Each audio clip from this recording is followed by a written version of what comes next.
Assalamualaikum warahmatullahi wabarakatuh. Kami dari kelompok 6 yang beranggotakan saya, Indri, dengan teman saya yang bernama Vira dan Yonela Kastelin. Di sini kami akan menjelaskan materi tentang integritas ilmu Islam dan ilmu berpikir. Selanjutnya ada Al-Quran. Al-Quran menempatkan ilmu dan ilmuwan dalam kedudukan yang tinggi sejajar dengan orang-orang beriman. Dalam surat Al-Mujadilah ayat 11, banyak naas Al-Quran yang menganjurkan manusia untuk menuntut ilmu.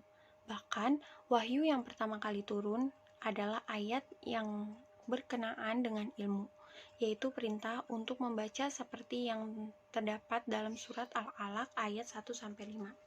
Di samping itu, Al-Quran menghargai panca indera dan menetapkan bahwasannya indera tersebut adalah menjadi pintu ilmu pengetahuan dalam surat Al-An'am ayat 79. Syekh Mahmud Abdul Wahab Faid mengatakan bahwa ayat ini mendahulukan pendengatan dan penglihatan daripada hati disebabkan karena keduanya itu sebagai sumber petunjuk berbagai macam pemikiran dan merupakan kunci pembukaan pengetahuan yang rasional. Selanjutnya ada integritas ilmu Islam. Ilmu agama Islam adalah ilmu yang berbasis wahyu, hadis Nabi, dan ijtihad para ulama. Misalnya ilmu fikih, ilmu tauhid, ilmu tasawuf, dan ilmu tafsir, ilmu hadis, sejarah, peradaban Islam, dan lain-lain. Sains atau ilmu umum adalah ilmu yang berbasiskan penataran manusia berdasarkan data yang empiris melalui penelitian seperti matematika, astronomi, kedokteran, biologi, kimia, sosiologi, antropologi, psikologi, dan lain-lainnya. Keduanya mempunyai wilayah masing-masing terpisah antara satu dengan yang lainnya, baik dari segi objek formal, material, metode penelitian, kriteria kebenaran, dan juga peran yang dimainkan. Integritas ilmu sains atau integritas ilmu Islam menjadi pembauran antara Islam dan ilmu pengetahuan menjadi kesatuan yang utuh atau bulat. Selanjutnya, ada sumber-sumber ilmu menurut Kutub 2011. Yang pertama ada pengalaman indera atau sense experience. Menurut aliran empirisme, manusia memperoleh pengetahuan melalui pengalaman hidupnya. Tentu pengalaman yang dimaksud didapat dari peran indera manusia. Yang kedua ada nalar atau reason. Salah satu corak berpikir dengan menggabungkan dua pemikiran atau lebih dengan maksud untuk mendapatkan pengetahuan baru. Yang ketiga ada otoritas atau authority.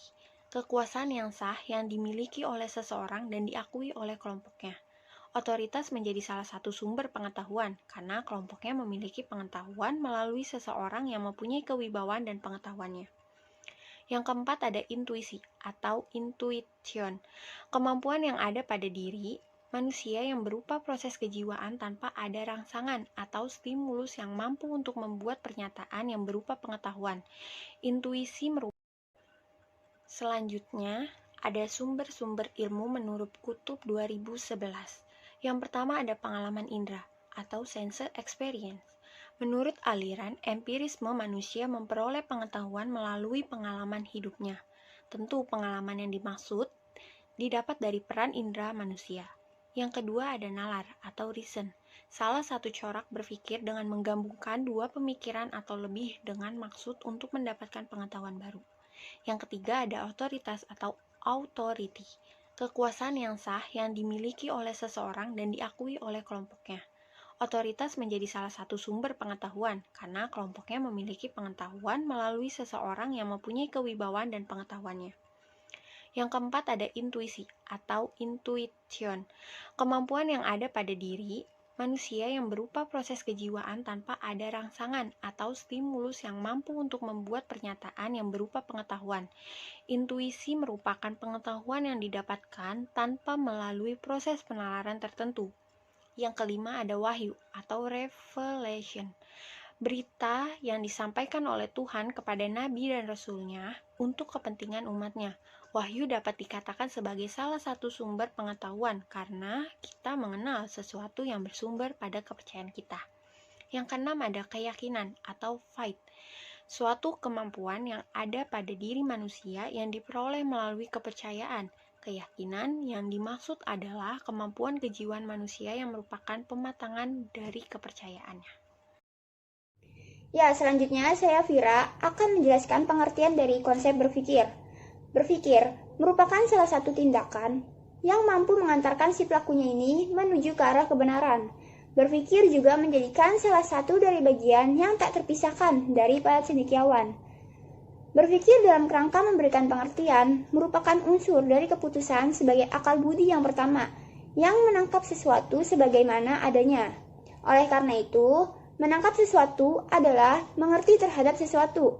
Sebagai makhluk yang terdiri dari jasmani dan rohani, manusia itu memiliki daya jangkau yang tidak terbatas terhadap realitas segala sesuatu. Berpikir memiliki fungsi yang penting dalam kehidupan manusia, yaitu dalam pembuatan keputusan dan memecahkan masalah.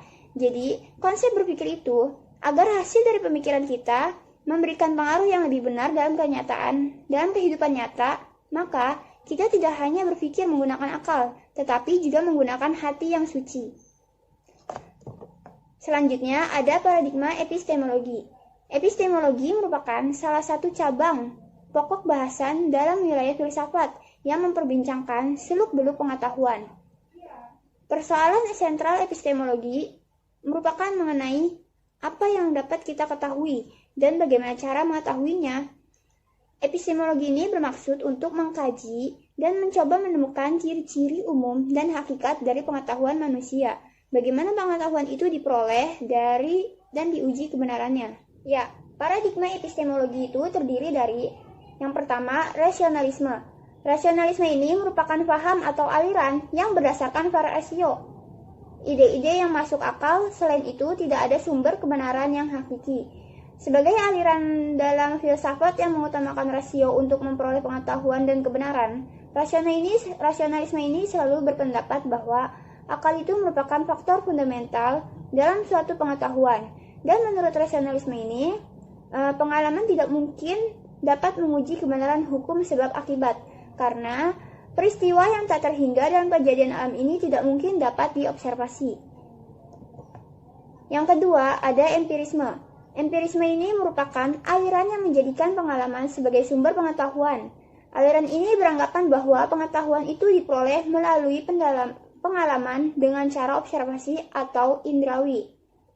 Nah, pengalaman ini merupakan faktor fundamental dalam pengetahuan, yaitu merupakan sumber dari pengetahuan manusia. Empirisme ini memegang peranan yang amat penting bagi pengetahuan. Yang ketiga, ada fenomenalisme. Fenomenalisme merupakan aliran atau paham yang menganggap bahwa fenomenalisme atau gejala ini merupakan sumber pengetahuan dan kebenaran.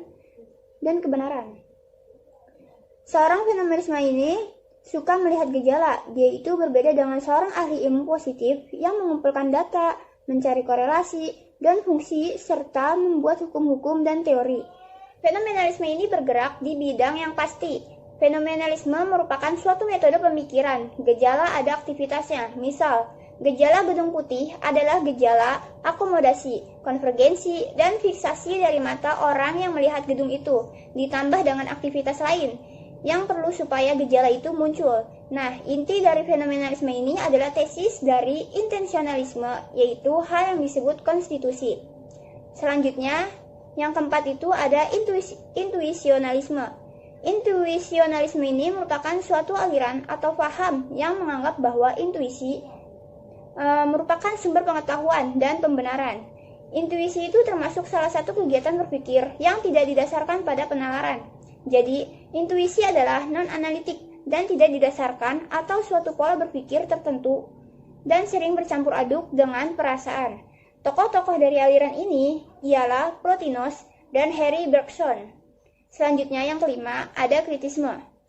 Kritik atas rasio murni, kan dapat dipandang sebagai suatu usaha raksasa untuk mendamaikan rasionalisme dan empirisme. Rasionalisme ini mementingkan unsur-unsur a priori dalam pengenalan, misalnya ide-ide bawaan ala dari Descartes. Empirisme menekankan unsur-unsur a posteriori yang berasal dari pengalaman, misalnya dari Locke yang menganggap bahwa rasio itu sebagai a white paper. Kant tidak setuju dengan skeptisme Hume, bahwa dalam ilmu pengetahuan tidak diperoleh kepastian. Kant itu memandang pengenalan sebagai sintesis antara unsur a priori dan unsur a posteriori, yang masing-masing memainkan peranan sebagai bentuk dan materi. Selanjutnya yang keenam, yaitu strukturalisme. Strukturalisme ini merupakan teori yang menyatakan bahwa seluruh organisme manusia ditentukan secara luas oleh struktur sosial atau psikologi, yang mempunyai logika independen yang menarik, berkaitan dengan maksud keinginan maupun tujuan manusia tersebut. Menurut Willarjo tahun 2011. Selanjutnya, ada posisi akal di integrasi tauhid dalam konsep berpikir. Di Islam, akal memiliki posisi yang sangat mulia. Meski demikian, bukan berarti akal diberi kebebasan tanpa batas dalam memahami agama. Islam sendiri itu memiliki aturan untuk menempatkan akal sebagaimana mestinya. Akal sendiri itu merupakan salah satu kekayaan yang sangat berharga bagi diri manusia, karena dengan akal membuat manusia berbeda dengan makhluk-makhluk Allah yang lainnya. Akal itu akan mempertimbangkan hal-hal yang dilihat ataupun didengar lewat indera penglihatan ataupun indera pendengaran, yang berarti akal dapat berfungsi setelah ada informasi yang bersifat empirik dari indera yang lain. Islam sendiri agama yang sangat memperhatikan peran dan fungsi akal secara optimal, sehingga akal dijadikan sebagai standar seseorang diberikan beban taklif atau sebuah hukum. Jika seseorang itu kehilangan akal, maka hukum pun tidak berlaku baginya. Di dalam Islam, dalam menggunakan akal harus mengikuti kaidah-kaidah yang ditentukan oleh wahyu supaya akal tidak terbabas, tidak digiring oleh kepentingan, sehingga tidak menghalalkan yang haram dan mengharamkan yang halal, tidak menjadikan musuh sebagai kawan dan kawan pula sebagai musuh. Selanjutnya, ada titik temu antara agama dan filsafat. Filsafat sendiri itu merupakan ilmu yang berusaha menyelidiki hakikat segala sesuatu untuk memperoleh kebenaran. Nah, berbeda dengan filsafat, agama atau religion ini secara terminologis merupakan suatu sistem kepercayaan dan perilaku praktis yang didasarkan atas penafsiran dan tanggapan orang atas sesuatu yang sakral dan supranatural. Nah, di satu pihak, filsafat ini memiliki nilai kebenaran yang relatif atau spekulatif, karena filsafat itu bersumber dari sesuatu yang relatif pula, yaitu akal manusia. Nah, sementara di pihak lain, nilai kebenaran agama menjadi absolut dan mutlak serta abadi. Karena nilai agama itu juga bersumber dari sesuatu yang absolut dan abadi pula, yaitu Tuhan. Nah, melalui filsafat, orang dapat sampai kepada keyakinan atau setidak-tidaknya pengetahuan tentang adanya Tuhan, sebagaimana yang diisyaratkan oleh wahyunya. Namun demikian, sebaliknya juga, dengan filsafat orang bisa terjerumus kepada kekafiran dan pengabaian eksistensi Tuhan. Oleh karena itu, filsafat dalam Islam tidak menganut asas kebebasan yang tak terkendali. Jadi, ketika filsafat sudah mengarah kepada hal yang menyimpang dari prinsip dasar Islam, maka filsafat harus berhenti dan kembali ke pangkalnya untuk merambah jalan baru, hingga sesuai dengan kebenaran agama. Nah, agar terjadi titik temu dan cara berpikir lebih holistik, integratif, maka dasar filsafat haruslah rasionalitas atau dapat diterima oleh akal, yang dibingkai dengan wahyu, serta mengintegrasikan berbagai sumber kebenaran ilmu. Selanjutnya ada hubungan antara arc dan kolk. Arc yang biasanya diterjemahkan itu artinya akal. Nah, secara linguistik, arc ini merujuk pada potensi dan fungsi mengetahui serta kemampuan klasifikatif dan kategoris yang berdampak pada pengendalian dan pengarahan. Nah, sementara kolk itu lebih menekankan potensi intuitif dan arc itu lebih menekankan pada potensi intelektual atau bati. Namun jelas, mereka sama-sama meyakini bahwa baik A maupun Clark sama-sama bukan organ fisik, tapi merujuk pada potensi, fungsi, dan proses memperoleh pengetahuan yang sebenarnya, dengan eksekusi yang terhubung dengan kekuatan di luar jasad materi manusia. Kesimpulan dari materi PPT ini ialah Al-Quran sesungguhnya menyediakan kemungkinan yang sangat besar untuk dijadikan sebagai cara berpikir. Cara berpikir ini yang disebut dengan paradigma Al-Quran atau paradigma Islam. Akal adalah daya pikir yang terdapat dalam jiwa yang memiliki kemampuan memikirkan yang konkret maupun yang abstrak. Akal sebagai potensi manusia memiliki keterbatasan, terutama dalam menangkap hakikat yang bersifat abstrak, terutama pengetahuan tentang ketuhanan dan juga hal gaib atau ruhania. Nah, untuk mengetahui informasi tersebut yang bersifat abstrak, manusia memerlukan pemberitahuan dari Tuhan yang disebut juga wahyu. Agar terjadi titik temu dan cara pikir lebih holistik integratif, maka dasar filsafat haruslah rasionalitas yang artinya dapat diterima oleh akal manusia, yang dibingkai oleh wahyu, serta mengintegrasikan berbagai sumber kebenaran ilmu. Nah, pada slide terakhir ini merupakan sumber daftar pustaka yang kami gunakan dalam PPT ini. Selanjutnya, saya serahkan kepada Indri sebagai moderator.